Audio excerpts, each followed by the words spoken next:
Hello ഞാൻ ഉണ്ണികൃഷ്ണനാണ്. Thiruvananthapuram web സീരീസിലെ 66ാമത് വീഡിയോയിലേക്ക് എല്ലാവർക്കും സ്വാഗതം. ഇന്ന് ഞാൻ നിങ്ങൾക്ക് പുതുതായിട്ട് തുടങ്ങിയ ഒരു കടയാണ് പരിചയപ്പെടുത്തുന്നത്. തിരുവനന്തപുരം ഇൻഫോസിസിൻ്റെ അടുത്തായിട്ടുള്ള തഞ്ചാവൂർ കിച്ചണാണ്. ഒരു മാസമായിട്ടുള്ള ഈ ഒരു കട സ്റ്റാർട്ട് ചെയ്തിട്ട് കേട്ടോ. പ്യുവർ വെജിറ്റേറിയൻ റെസ്റ്റോറൻ്റാണ്. ഇന്നത്തെ വിശേഷം ഇവിടെ നിന്നാണ്. ഇന്ന് മൈക്ക് എടുത്തിട്ടില്ല കേട്ടോ, അതുകൊണ്ട് സൗണ്ടിന് ചെറിയൊരു പ്രശ്നം കാണും. അതുകൊണ്ട് ഞാൻ വീഡിയോ എടുക്കാൻ വേണ്ടി വന്നതല്ല. അപ്പോൾ ഇതുവഴി പോയപ്പോൾ ജസ്റ്റ് ഇറങ്ങി വീഡിയോ എടുക്കുകയാണ്. ഇവിടെ സദ്യ അവർ സർവ് ചെയ്യുന്നുണ്ട് കേട്ടോ. നമ്മുടെ കേരള സ്റ്റൈലും തമിഴ്നാട് സ്റ്റൈലും കൂടെ ചേർത്തിട്ടുള്ള ഒരു സദ്യയാണ് സർവ് ചെയ്യുന്നത്. അതാണ് ഇന്ന് ഞാൻ ട്രൈ ചെയ്യുന്നത്. തിരുവനന്തപുരത്തെ വെജിറ്റേറിയൻ രുചികൾ പരിചയപ്പെടുത്തിക്കൊണ്ടിരിക്കുന്ന ചെറിയൊരു വെബ് സീരീസ് ആണ് ഇപ്പോൾ ചെയ്തുകൊണ്ടിരിക്കുന്നത്. ഒരുപാട് സപ്പോർട്ട് കിട്ടുന്നുണ്ട്. ഇനിയും സപ്പോർട്ട് തരിക. കഴിഞ്ഞ വീഡിയോ കണ്ടിട്ടില്ലെങ്കിൽ ജസ്റ്റ് ഒന്ന് കാണുക. വീഡിയോയുടെ ലിങ്ക് ഞാൻ ഡിസ്ക്രിപ്ഷനിൽ കൊടുത്തേക്കാം, കാണാൻ മറക്കണ്ട. അപ്പോൾ നമുക്ക് വീഡിയോയിലോട്ട് പോകാം. സത്യം പറഞ്ഞാൽ യാദൃച്ഛികമായിട്ടാണ് കേട്ടോ ഈ ഒരു ഹോട്ടലിൽ കണ്ടത് തന്നെ. ഈ ഒരു ബിൽഡിങ് ചെയ്യിക്കുന്ന രീതിയാണ് എനിക്ക് കൂടുതലായിട്ട് ഇഷ്ടപ്പെട്ടത്. ഇങ്ങനെ ഒരു മോഡലിൽ ട്രിവാൻഡ്രത്ത് തന്നെ ബിൽഡിങ് ആദ്യമായിട്ടാണെന്നാണ് തോന്നുന്നത്. നമ്മുടെ തിരുവനന്തപുരം ഇൻഫോസിസിൻ്റെ അടുത്ത് പുതുതായിട്ട് തുടങ്ങിയ തഞ്ചാവൂർ കിച്ചണാണ്. ഇവിടെ ഒരു സ്പെഷ്യൽ സദ്യ കിട്ടുമെന്ന് അറിഞ്ഞിട്ടാണ് കേട്ടോ ഞാനിവിടെ കയറിയത് തന്നെ. ഇതുവഴി പോകുമ്പോഴാണ് ഞാൻ ഇതിനെപ്പറ്റി അറിഞ്ഞത്. നമ്മുടെ ഒരു ഫ്രണ്ട് വിളിച്ച് പറഞ്ഞായിരുന്നു. അങ്ങനെ ഇവിടെ കയറുകയുണ്ടായി. അകത്ത് കയറിയപ്പോഴേ നല്ലൊരു ആംബിയൻസ് ആണ് കേട്ടോ അവർ അതിൽ ക്രിയേറ്റ് ചെയ്തിട്ടുണ്ട്. നല്ല ആംബിയൻസ് പറഞ്ഞാൽ നമ്മൾ ഒരു 5 സ്റ്റാർ ഹോട്ടലിൽ കയറുന്ന ഒരു രീതിയിലാണ് അതിനുള്ള ആംബിയൻസ് അവർ ചെയ്തിട്ടുള്ളത്. ഇതിൻ്റെ മുകളിലത്തെ ഭാഗത്ത് വന്നു കഴിഞ്ഞാൽ അതിമനോഹരമാണ് കേട്ടോ. നല്ലൊരു ബാൽക്കണി ഏരിയ അവർ ചെയ്തിട്ടുണ്ട്. ഇതിൻ്റെ ഫ്രണ്ടിൽ നിന്ന് നമുക്ക് റോഡ് കംപ്ലീറ്റ് കാണാൻ പറ്റും. നല്ലൊരു വൈബാണ് കേട്ടോ ഈ ഒരു കിച്ചണിൽ എനിക്ക് പറയാനുള്ളത്. എൻ്റെ പേര് കപിലാണ്. ഞാനിവിടെ തഞ്ചാവൂർ കിച്ചൻ്റെ മാനേജറാണ്. അപ്പോൾ നമ്മളിപ്പോൾ ഇവിടെ സ്റ്റാർട്ട് ചെയ്തത് ജനുവരി 5-നാണ് നമ്മൾ സോഫ്റ്റ് ലോഞ്ച് സ്റ്റാർട്ട് ചെയ്തത്. ഇപ്പോൾ റണ്ണിങ് ആയിക്കൊണ്ടിരിക്കുകയാണ്. നമ്മുടെ ഹൈലൈറ്റ് എന്ന് പറയുന്നത് സദ്യയാണ്. അതായത് തഞ്ചാവൂർ പിന്നെ നമ്മുടെ ട്രിവാൻഡ്രം സദ്യയും കൂടി മിക്സ് ചെയ്തിട്ടുള്ള ഒരു ഫ്യൂഷൻ സദ്യയാണ് നമ്മളിപ്പോൾ ഇവിടെ ചെയ്തുകൊണ്ടിരിക്കുന്നത്. പിന്നെ മോർണിംഗിൽ ബ്രേക്ക്ഫാസ്റ്റ് 7 o'clock മുതൽ 11 o'clock വരെ ബ്രേക്ക്ഫാസ്റ്റ് അവൈലബിൾ ആണ്. 12 o'clock മുതൽ 3:30 വരെ നമ്മുടെ ഈ തഞ്ചാവൂർ സ്പെഷ്യൽ മീൽസ് അവൈലബിൾ ആണ്. പിന്നെ ടൈമിംഗ് വരുന്നതെന്ന് പറഞ്ഞാൽ മോർണിംഗിൽ 7 to night 11 ആണ്. ഈവനിങ് സ്പെഷ്യൽ എന്ന് പറഞ്ഞാൽ നമുക്ക് എല്ലാ ദോശ ഐറ്റംസ്, അതായത് പൊടി ഇഡ്ഡലി, പിന്നെ എല്ലാ ടൈപ്പ് ഓഫ് ദോശകളും എല്ലാം അവൈലബിൾ ആണ്.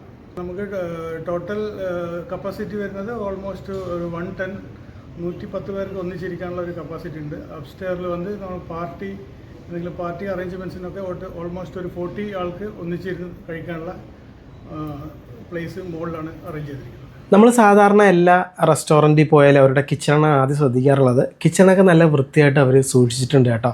പിന്നെ ഇവർക്ക് സ്പെഷ്യലായിട്ട് അവരുടെ തന്നെ ആയിട്ടുള്ള ഹൽവാസ് ഉണ്ട്. സ്വീറ്റ്സൊക്കെ ഒരുപാട് അവർ സർവ് ചെയ്യുന്നുണ്ട്. പ്രത്യേകിച്ച് ലഡു, രസഗുള എല്ലാം, ജിലേബി എല്ലാം അവൈലബിൾ ആണ് കേട്ടോ. മെനൂസിൽ ഒരുപാട് വെറൈറ്റി ഐറ്റംസ് ഉണ്ട്. നിങ്ങൾക്ക് ഏത് വേണമെങ്കിലും ട്രൈ ചെയ്യാം. അപ്പോൾ ഞാൻ ഇന്ന് നിങ്ങൾക്ക് പരിചയപ്പെടുത്തുന്ന അവരുടെ തഞ്ചാവൂർ കേരള സ്റ്റൈൽ സദ്യയാണ് കേട്ടോ. നമ്മുടെ തിരുവനന്തപുരത്തുകാർക്ക് പ്രത്യേകിച്ച് പറയേണ്ടതില്ല ഈ ഒരു സദ്യയെ പറ്റിയിട്ട്. കേരളത്തിൽ തന്നെ ഏറ്റവും കൂടുതൽ നന്നായിട്ട് സദ്യ വിളമ്പുന്നത് നമ്മുടെ തിരുവനന്തപുരത്താണ് കേട്ടോ. അതുകൊണ്ട് അവർ അതിൻ്റേതായ രീതിയും കൂടെ ഈ ഒരു സദ്യയിൽ ചെയ്തിട്ടുണ്ട്. തൊടുകറികളായിരുന്നാലും ആ ഒരു രീതിയിലാണ് വിളമ്പിയത്. തമിഴ്നാടിൻ്റെ സ്റ്റൈലെന്ന് അവരുദ്ദേശിക്കുന്നതെന്ന് പറഞ്ഞു കഴിഞ്ഞാൽ അതിൽ 1-2 കറികളാണ്. കറികളുടെ വ്യത്യസ്തത മാറ്റിക്കഴിഞ്ഞാൽ നമ്മുടെ സ്വന്തം തിരുവനന്തപുരത്തുകാരുടെ സദ്യ തന്നെയാണ് കേട്ടോ ഇവിടെ വിളമ്പുന്നത്. നമ്മുടെ തിരുവനന്തപുരത്ത് തന്നെ ഇപ്പം ഒരുപാട് ഹോട്ടലുകളിൽ സദ്യ വിളമ്പുന്നുണ്ട്. അതിലൊട്ടുമിക്ക കടകളും ഞാൻ പരിചയപ്പെടുത്തിയെന്ന് ആണ് എൻ്റെ വിശ്വാസം. അപ്പോൾ ഇവിടെ പുതിയൊരു കാഞ്ചീപുരം സ്റ്റൈലിലും കേരള സ്റ്റൈലിലും ചേർന്നിട്ടുള്ളൊരു സദ്യ വന്നപ്പോൾ നിങ്ങൾക്ക് പരിചയപ്പെടുത്താമെന്ന് കരുതി. ഒരുപാട് വ്യത്യാസങ്ങളില്ലെങ്കിലും ചെറിയ ചെറിയ വ്യത്യാസങ്ങൾ ആ ഒരു സദ്യയിൽ അവർ ചെയ്തിട്ടുണ്ട്. നമുക്ക് ഓരോ കറികൾ വിളമ്പുമ്പോഴും അറിയാൻ പറ്റും. എന്നാൽ ആദ്യമായിട്ടാണ് ഇങ്ങനെ ഒരു തഞ്ചാവൂർ ഫ്യൂഷൻ സദ്യ ഞാൻ ട്രൈ ചെയ്യുന്നത്. അപ്പോൾ ഇതിൽ എന്തൊക്കെയുണ്ടെന്ന് നമുക്ക് നോക്കാം. വ്യത്യസ്തമായിട്ടുള്ള ഏതൊക്കെ കറിയുണ്ടെന്ന് ഞാൻ ശ്രദ്ധിച്ചിട്ടില്ലായിരുന്നു.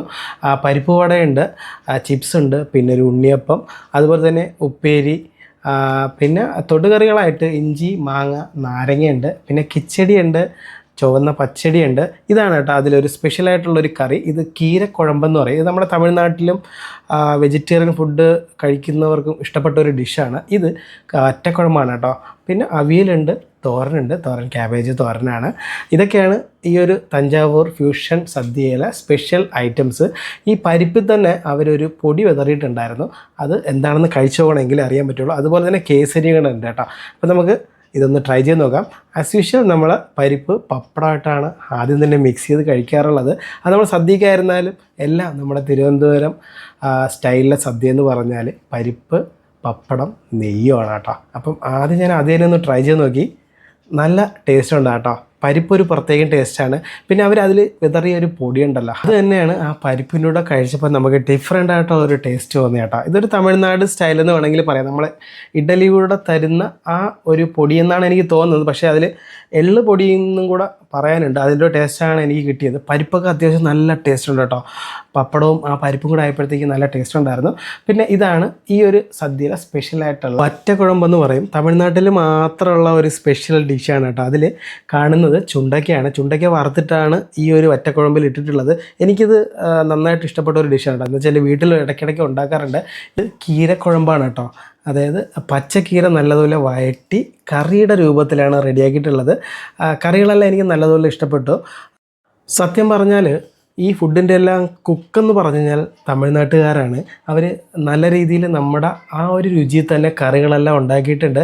പ്രത്യേകിച്ച് ഈ ഒരു സദ്യയിൽ സ്പെഷ്യലായിട്ടുള്ള തമിഴ്നാട് സ്റ്റൈലിലുള്ള ആ 2 കറികളാണ് എനിക്ക് അതിൽ കൂടുതലായിട്ട് വ്യത്യസ്തമായിട്ട് തോന്നിയത്. അവിയലെല്ലാം നല്ല രീതിയിൽ ചെയ്തിട്ടുണ്ട് കേട്ടോ. തിരുവനന്തപുരത്തുകാർക്ക് തീർച്ചയായിട്ടും ഇഷ്ടപ്പെടുന്ന രീതിയിലാണ് ഈ ഒരു സദ്യയുടെ കറികളെല്ലാം അവർ ചെയ്തിട്ടുള്ളത്. പരിപ്പ് എനിക്ക് നല്ലതുപോലെ ഇഷ്ടപ്പെട്ടു. പരിപ്പ് നല്ല കട്ടി പരിപ്പാണ്. നെയ്യും കൂടെ കുഴച്ച് കഴിച്ചപ്പോഴത്തേക്ക് വേറെ ലെവൽ ടേസ്റ്റായിരുന്നു. എനിക്ക് തോന്നിയ ഒരു കാര്യമെന്ന് പറഞ്ഞു കഴിഞ്ഞാൽ, ഞാൻ തിരുവനന്തപുരത്ത് മുമ്പ് കഴിച്ചിട്ടുള്ള സദ്യകളിലെക്കാട്ടിയും വ്യത്യസ്തമായിട്ടുള്ള ഒരു സദ്യ തന്നെയാണ് ഇത്. കറികളുടെ ആ ഒരു വ്യത്യസ്തതയാണ് കേട്ടോ. എല്ലാ കറികൾക്കും നല്ലൊരു ടേസ്റ്റ് ഉണ്ടായിരുന്നു. തുടങ്ങിയ സമയം ആയതുകൊണ്ടാണെന്ന് എനിക്കറിയില്ല, പക്ഷേ നല്ല ടേസ്റ്റായിട്ട് അവർ ഈ ഒരു സദ്യ വിളമ്പുന്നുണ്ട്. പോകെയും അവർ ഈ രീതിയിൽ തന്നെ സദ്യ വിളമ്പട്ടെ എന്ന് ഞാൻ വിചാരിക്കുന്നു. സദ്യയുടെ കൂടെ തന്നെ അവർ കേസരി കൂടെ വിളമ്പിയിട്ടുണ്ട്. കേസരി എനിക്ക് പ്രത്യേകിച്ച് ഇഷ്ടപ്പെട്ടു കേട്ടോ. എന്ന് വെച്ചാൽ പൈനാപ്പിൾ ഫ്ലേവറല്ല, പഴത്തിൻ്റെ ഫ്ലേവറിലാണ് ഈ ഒരു കേസരി ചെയ്തിട്ടുള്ളത്. വിളമ്പുന്ന കറിയിലാണ് ഈ ഒരു സദ്യയുടെ ഗുഡൻസ് ഇരിക്കുന്നതെന്ന് പറഞ്ഞു കഴിഞ്ഞാൽ, ഞാൻ വാങ്ങിച്ച ചോറ് എന്തിനാണെന്ന് നിങ്ങൾക്കറിയാം. സാമ്പാറിന് വേണ്ടിയാണ്. സാമ്പാറിനായിട്ടുള്ള ആ ഒരു കാത്തിരിപ്പിൽ സാമ്പാർ വന്നായിരുന്നു. ഇതിലാണ് ഈ ഒരു സദ്യയുടെ മെയിൻ ടേസ്റ്റ് നമുക്ക് അറിയാൻ പോകുന്നത്. നല്ല ചൂടോടുകൂടിയാണ് അവർ കറികളെല്ലാം വിളമ്പുന്നത്.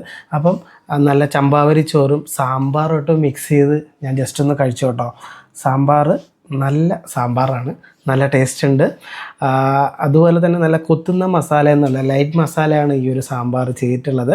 നമ്മൾ സാധാരണ കുഞ്ഞ് വെജിറ്റേറിയൻ ഹോട്ടലിൽ പോയി കഴിക്കാറുള്ള സാമ്പാറുണ്ടല്ലോ, അതിൻ്റെ ആ ഒരു ഫീലാണ് എനിക്ക് കിട്ടിയത്. അപ്പോൾ നിങ്ങൾ മനസ്സിൽ വിചാരിച്ചിട്ടുണ്ടാവും അതെന്ത് ഫീലാണെന്നല്ലേ. കുഞ്ഞു കടകളിൽ അവർ തന്നെ പ്രിപ്പറേഷൻ ചെയ്യുന്ന സാമ്പാർ പൊടിയിട്ടാണ് ആ ഒരു സാമ്പാർ ചെയ്യുന്നത്. ആ ഒരു ടേസ്റ്റാണ് കേട്ടോ എനിക്ക് അതിൽ. നമ്മളെല്ലാവരും പൊതുവെ സദ്യ കഴിക്കാൻ പോകുന്നത് തന്നെ പരിപ്പ് പപ്പടം സാമ്പാർ എല്ലാം കൂട്ടി കഴിക്കാൻ വേണ്ടിയിട്ടാണ്. സാമ്പാറിൻ്റെ കൂടെ എല്ലാ തൊടുകറികളും മിക്സ് ചെയ്ത് കഴിക്കുമ്പോഴാണ് നമുക്ക് ആ സദ്യയുടെ ഒരു ഫീൽ കിട്ടുന്നത്. അത് എൻ്റെ ഒരു അനുഭവം മാത്രമാണ് കേട്ടോ ഞാൻ പറഞ്ഞത്. സാമ്പാറും കറികളെല്ലാം മിക്സ് ചെയ്തതിന് ശേഷം നല്ല ക്രിസ്പി ആയിട്ടുള്ള പരിപ്പ് വട അതിൽ വെച്ച് കുഴച്ച് കഴിക്കണം കേട്ടോ. ആ പരിപ്പ് വടയും സാമ്പാറുമാണ് ബെസ്റ്റ് കോമ്പിനേഷൻ എന്ന് പറഞ്ഞു കഴിഞ്ഞാൽ, പ്രത്യേകിച്ച് കുറച്ച് അച്ചാറും തൊടുകറികളും കൂടെ അതിൻ്റെ കൂടെ മിക്സ് ചെയ്ത് കഴിക്കാൻ വേറെ ലെവലാണ് കേട്ടോ. ഇതുപോലെ കഴിച്ചിട്ടുള്ളവരും ഇതിൻ്റെ രുചി അറിയാവുന്നവരും ഈ ഒരു വീഡിയോയ്ക്ക് താഴെ കമൻറ്റ് ചെയ്യാൻ മറക്കണ്ട കേട്ടോ. എനിക്ക് വലിയ ഇഷ്ടമാണ് ഇങ്ങനെ ഒരു കോമ്പിനേഷന്. ഈ സദ്യയിലെ ഒരു സ്പെഷ്യൽ ഡിഷാണ്. ഇതിൻ്റെ പേര് പാനകം എന്നാണ് കേട്ടോ. ഇതിൻ്റെ വിശദമായിട്ട് ഞാനൊരു എക്സ്പ്ലനേഷൻ തരാം. അപ്പോഴത്തേക്കും നമ്മുടെ അടപ്രഥമൻ വന്നായിരുന്നു.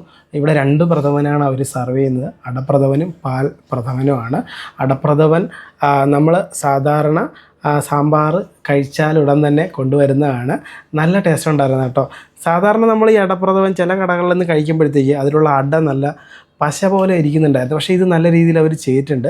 അടപ്രഥമൻ്റെ കൂടെ സൂപ്പർ കോമ്പിനേഷൻ എന്ന് പറഞ്ഞു കഴിഞ്ഞാൽ പഴം തന്നെയാണ്. ചില ആൾക്കാർ പപ്പടം ഉപയോഗിച്ച് കഴിക്കാറുണ്ട്. എനിക്ക് കൂടുതലായിട്ട് ഇഷ്ടം പഴവും അടപ്രഥമനും മിക്സ് ചെയ്ത് കഴിക്കാൻ തന്നെ കേട്ടോ. അധികം മധുരമൊന്നുമില്ല, ചുവന്ന ശർക്കരയാണ് അതിലവർ ആഡ് ചെയ്തിട്ടുള്ളത്. എങ്കിലും നല്ലതുപോലെ വഴറ്റിയിട്ടില്ല കേട്ടോ. അതുകൊണ്ട് ആ ഒരു കളർ അതിൽ പിടിച്ചിട്ടുമില്ല. അധികം മധുരമില്ല, നല്ല ടേസ്റ്റ് ഉണ്ട്. നല്ലൊരു കോമ്പിനേഷനാണ് പഴവും അടപ്രഥമനും. സദ്യയിൽ ഒഴിച്ചുകൂടാൻ പറ്റാത്ത ഒരു പ്രഥമനാണ് അടപ്രഥമൻ. അത് കഴിഞ്ഞിട്ട് വന്നത് ബോളിയാണ്. നല്ല നെയ് ബോളിയാണ് കേട്ടോ. നമുക്ക് കാണുമ്പോൾ തന്നെ അറിയാൻ പറ്റും. നെയ് ബോളിയുടെ കൂടെ അവർ സേമിയം കൊണ്ടുള്ള പാൽപ്പായസമാണ് സർവ് ചെയ്യുന്നത്. ബോളിയിലൂടെ എപ്പോഴും പാൽപ്പായസമാണ് കേട്ടോ കോമ്പിനേഷൻ. ചില കടകളിൽ അമ്പലപ്പുഴ പായസമാണ് തരുന്നത്. എങ്കിലും ആദ്യം ഞാൻ ആ ബോളി ഒന്ന് ടേസ്റ്റ് ചെയ്യാമെന്ന് വിചാരിച്ചു. നല്ല സോഫ്റ്റ് ബോളിയാണ് കേട്ടോ. നമുക്കത് കഴിക്കുമ്പോൾ തന്നെ മനസ്സിലായി നെയ് ബോളിയാണെന്ന്. പല കടകളിലും ബോളിയില്ല എന്നുള്ള പരാതികൾ എൻ്റെ മുമ്പുള്ള വീഡിയോകളൊക്കെ വന്നിട്ടുണ്ട്. പക്ഷേ ഈ കടയിൽ വന്നു കഴിഞ്ഞാൽ നിങ്ങൾക്ക് ബോളിയോടുകൂടി തന്നെ സദ്യ കഴിക്കാൻ പറ്റും. അത് സ്പെഷ്യൽ നെയ് ബോളിയാണ്. നെയ് ബോളിയും ആ ഒരു സേമിയ പായസം കൂടെ കഴിച്ചപ്പോഴും നല്ലൊരു കോമ്പിനേഷൻ എനിക്ക് തോന്നി. എന്തായാലും നല്ലൊരു സദ്യ തന്നെയാണ് കേട്ടോ. നിങ്ങൾ ഇവിടെ വരികയാണെങ്കിൽ ട്രൈ ചെയ്യാൻ പറ്റും. എനിക്ക് വളരെയധികം ഇഷ്ടപ്പെട്ടു ഈ ഒരു സദ്യ. പല ആൾക്കാരും തഞ്ചാവൂർ ഫ്യൂഷൻ സദ്യ എന്ന് കേൾക്കുമ്പോൾ വേറെ രീതിയിലായിരിക്കും വിചാരിക്കേണ്ടാവുക. അതൊന്നുമല്ല, നമ്മുടെ തിരുവനന്തപുരം സ്റ്റൈലിൽ തന്നെയാണ് അവർ ഈ ഒരു സദ്യ വിളമ്പുന്നത്. ആ സദ്യയിൽ വിളമ്പുന്ന കറികളിലുള്ള ചെറിയ പ്രത്യേകതകളിലാണ് അവർ ഈ തഞ്ചാവൂർ ഫ്യൂഷൻ, തമിഴ്നാട്, മലയാളം കോമ്പിനേഷൻ എന്നൊക്കെ പറയുന്നത്. സദ്യകളിൽ വിളമ്പുന്ന മറ്റ് കറികൾക്കൊന്നും വലിയ വ്യത്യാസമൊന്നുമില്ല. അവസാനം പുളിശ്ശേരിയും മോരും രസമൊക്കെ കൂട്ടി കഴിച്ചായിരുന്നു. രസത്തിൻ്റെ വീഡിയോ എടുക്കാൻ പറ്റില്ല, എൻ്റെ അത് മിസ്സായിപ്പോയി. നിങ്ങളൊരു തിരുവനന്തപുരം സദ്യ പ്രേമിയാണെങ്കിൽ തീർച്ചയായിട്ടും നിങ്ങൾക്ക് ഈ ഒരു സദ്യ ഇഷ്ടപ്പെടും. കറികളെല്ലാം നല്ല ടേസ്റ്റ് ഉണ്ടായിരുന്നു. പ്രത്യേകിച്ച് അവരുടെ ആ ഒരു വറ്റക്കുഴമ്പും അതുപോലെ തന്നെ കീര കൊണ്ടാട്ടം എന്ന് പറയും, കീര കറിയെന്നും പറയും. അതെനിക്ക് വളരെയധികം ഇഷ്ടപ്പെട്ടു. ഞാൻ മുമ്പ് കഴിച്ചിട്ടുള്ളതുകൊണ്ടാണെന്ന് തോന്നുന്നു എനിക്ക് ഇഷ്ടപ്പെട്ടു. നിങ്ങൾക്ക് ഇഷ്ടപ്പെടുമോ ഇല്ലയെന്ന് എനിക്കറിയില്ല. സദ്യ എല്ലാം കഴിച്ച് തീർന്നപ്പോഴാണ് കുറച്ച് ഐറ്റംസ് സൈഡിൽ ഇരിപ്പുണ്ടെന്ന് അറിഞ്ഞത്. അതിൽ പ്രത്യേകിച്ച് പറയാനുള്ളത് ഈ ഒരു ഉണ്ണിയപ്പം തന്നെയാണ്. നല്ല സോഫ്റ്റായിട്ടുള്ള ഉണ്ണിയപ്പമാണ്. സാധാരണ ഇപ്പോൾ എല്ലാ സദ്യയിലും ഉണ്ണിയപ്പവും പരിപ്പുവടയും എല്ലാം കാണാറുണ്ട്. ഇത് പഴം കൊണ്ടുണ്ടാക്കിയ ഉണ്ണിയപ്പമാണ് കേട്ടോ. നല്ല പഴത്തിൻ്റെ ഒരു ഫ്ലേവർ കഴിച്ചപ്പോൾ തന്നെ മനസ്സിലായി. അവസാനമായിട്ട് കഴിച്ചത് അവരുടെ ആ ഒരു പാനകം എന്ന് പറയുന്നൊരു ഡിഷാണ്. നമ്മുടെ സാധാരണ ബ്രാഹ്മൺസിൻ്റെ ഫംഗ്ഷനൊക്കെ ഇത് കിട്ടാറുണ്ട്. ഞാൻ ഇതിനു മുമ്പ് ഒരു വീഡിയോ പരിചയപ്പെടുത്തിയിട്ടുണ്ടായിരുന്നു. അവസാനം അത് കഴിച്ചപ്പോൾ ഒരു പ്രത്യേക രുചി തന്നെയാണ് കേട്ടോ. അങ്ങനെ സദ്യ ഞാൻ പൂർണ്ണമായിട്ട് കഴിച്ചു. എല്ലാ കറികളും നല്ലതായിട്ടുണ്ടായിരുന്നു. ഇതിൻ്റെ റേറ്റ് എന്ന് പറഞ്ഞു കഴിഞ്ഞാൽ 293 രൂപയാണ് അവർ ചാർജ് ചെയ്യുന്നത്. സദ്യക്കൊക്കെ നല്ല വിലയുണ്ട്. ഇനി ഒരുപാട് പേര് കമൻറ്റ് ചെയ്യും ഒരുപാട് കൂടുതലാണെന്ന്. ആ ഒരു വില കൊടുക്കേണ്ടി വരും കേട്ടോ ഇങ്ങനെ ഒരു സദ്യക്ക്. അടിപൊളി സദ്യയായിരുന്നു കേട്ടോ.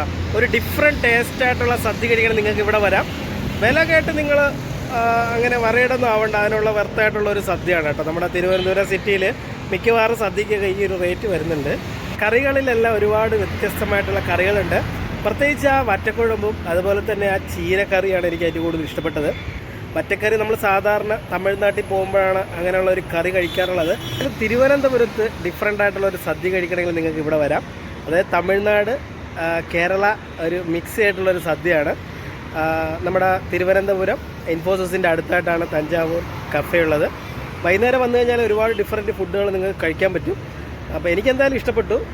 അപ്പോൾ നിങ്ങൾ ഇൻഫോസിസ് വഴി പോവുകയാണെങ്കിൽ ജസ്റ്റ് ഒന്ന് ട്രൈ ചെയ്യുക. ഇന്നത്തെ വീഡിയോ എല്ലാവർക്കും ഇഷ്ടപ്പെട്ടെന്ന് കരുതുന്നു. ഇഷ്ടപ്പെട്ടെങ്കിൽ എൻ്റെ ചാനൽ സബ്സ്ക്രൈബ് ചെയ്യാനും ഷെയർ ചെയ്യാനും ലൈക്ക് ചെയ്യാനും മറക്കല്ലേ. അടുത്തൊരു വീഡിയോ കാണുന്നവരെ എല്ലാവർക്കും